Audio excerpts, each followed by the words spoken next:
রাজপরিবারে জগদ্ধাত্রী পুজো নিয়ে প্রতি বছরের মতো এই বছরও গ্রামের মানুষজন খুবই উৎসাহিত ছিল। কে কী করবে, কিভাবে তারা আনন্দ করে 4টে দিন কাটাবে, এই নিয়ে তাদের মধ্যে কথোপকথন চলছিল।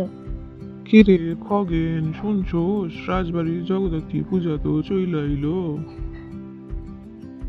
কিরে নিমাই, জগদ্ধাত্রী পুজো তো চলে আসলো, যাবি না এইবারে ঢাক বাজাতে?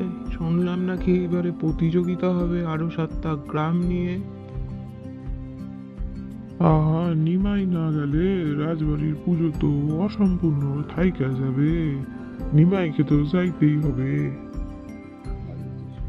ভাবছি পুজোতে একটা আমি দোকান দেব রাজবাড়ির সামনে।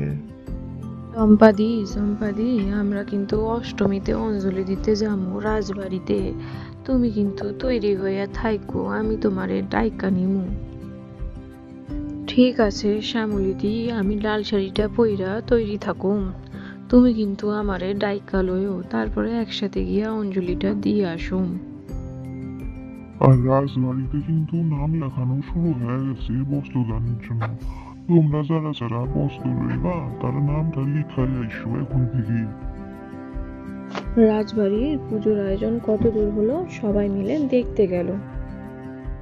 রাজবাড়িতে জগদ্ধাত্রী পুজোয় মেলাও বসে, খুব সুন্দর সুন্দর দোকান দেয়, বাচ্চারা খেলনা কেনে, ঘোরে, খুব মজা করে, নাগরদোলনায় ওঠে। সমস্ত রীতি মেনে রাজবাড়ির পুজো শুরু হয়। চারিদিকে লাইট, রাজকুমার নিজে দায়িত্ব সহকারে সমস্ত দিকে গ্রামের লাইট লাগিয়ে খুব সুন্দর একটা পরিবেশ তৈরি হয়। সব মানুষ আনন্দ করে, রাজবাড়িতে আসে, প্রসাদ খায়, খুব সুন্দরভাবে তাদের দিন কাটে। বন্ধুরা, আমাদের গল্পগুলো যদি আপনাদের ভালো লাগে, একটা লাইক দিয়ে চ্যানেলটা সাবস্ক্রাইব করে পাশে থাকবেন।